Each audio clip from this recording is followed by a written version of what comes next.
Salut, une fois de plus encore, chers apprenants. Si vous êtes un amoureux de la chimie, je vous souhaite la bienvenue sur notre page. Alors, aujourd'hui, nous allons toucher encore une notion très importante en chimie minérale. C'est la notion de la solution aqueuse. Particulièrement, nous allons parler de l'autoprotéolyse de l'eau et ses différentes propriétés. Si vous êtes nouveau sur la page, n'hésitez pas à vous abonner afin de ne pas rater notre prochaine vidéo. L'autoprotéolyse d'eau. Dans un premier temps, on va d'abord chercher à savoir qu'est-ce que ça veut dire. L'autoprotéolyse d'eau, c'est quoi? On va essayer de définir d'abord l'autoprotéolyse de l'eau.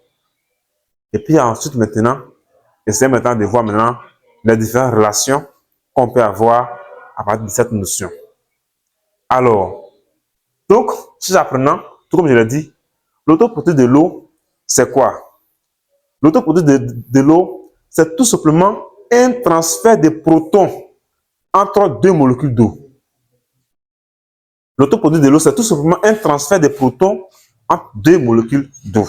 C'est ce qu'on appelle l'autoprotéolyse de l'eau. Un transfert de protons. Alors, ce proton en question n'est rien d'autre que le H+. Avant d'essayer d'écrire cela par une équation bilan, et vous allez bien comprendre. Alors, tout comme je l'ai dit, l'autoprotéolyse de l'eau, ce n'est donc qu'un transfert de protons entre deux molécules d'eau. Par exemple, qu'est-ce que j'avais dit? Nous essayons de faire une réaction de l'eau plus H2O qui donne tout simplement, le H2O qui est ici va essayer de céder. Bon, nous n'avons pas essayé de parler du mécanisme de la réaction ici, mais c'est que je peux vous dire.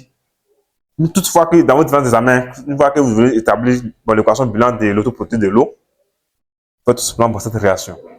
Deux molécules de l'eau, faites la somme de deux molécules de l'eau, et cette réaction-là va vous aboutir aux ions H3O+ et OH-.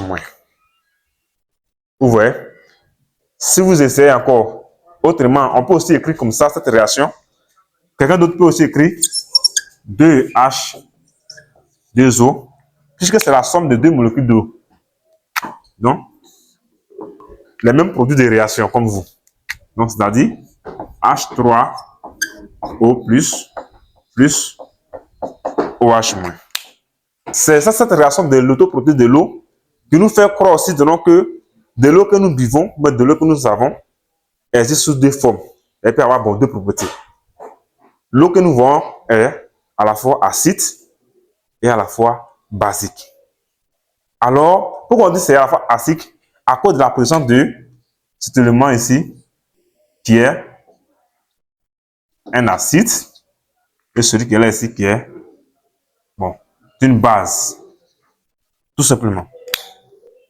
Donc, l'eau est à la fois basique et acide, parce que ces deux éléments-là sont présents dans l'eau. Donc, ces apprenants, voilà donc tout simplement l'équation de l'autoprotéolyse de l'eau. Et comme pour définition, on va dire que l'autoprotéolyse de l'eau, c'est un transfert de protons. Pourquoi il dit un transfert de protons? Parce que si vous remarquez très bien, au départ, on avait deux molécules d'eau. Chacune de ces deux molécules d'eau comportait deux atomes d'hydrogène. Vous remarquez très bien que, arrivé ici, qu'est-ce qui s'est passé? L'autre molécule là, on voit plus deux atomes d'hydrogène. Mais au lieu de deux atomes d'hydrogène, c'est mis à trois atomes d'hydrogène. C'est comme s'il y a une molécule d'eau qui transfère un proton H+ à l'autre molécule d'eau qui devient de cette forme. Qui va donc prendre 3H et l'autre va prendre seulement que 1. Donc, quelle est donc la relation très importante et indispensable même à la chimie minérale qui découle donc de cette notion? Alors, la relation qui découle de cette notion, c'est ce qu'on appelle généralement le produit ionique. Produit ionique de l'eau.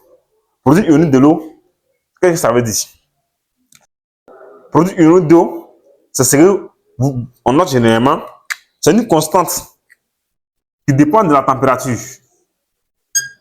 Notez K indice E, qui est égal à quoi? Alors, qui est égal à tout simplement au produit de la concentration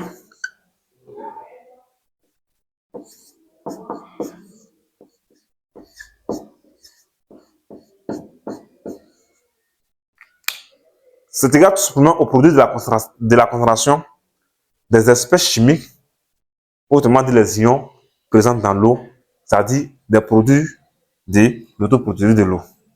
Voici ces éléments ici, qui sont ici. Donc le produit ionique ici, c'est le produit de la concentration des produits de l'autoproduit de l'eau. Tout simplement. Et cette constante-là, elle est indépendante du temps T.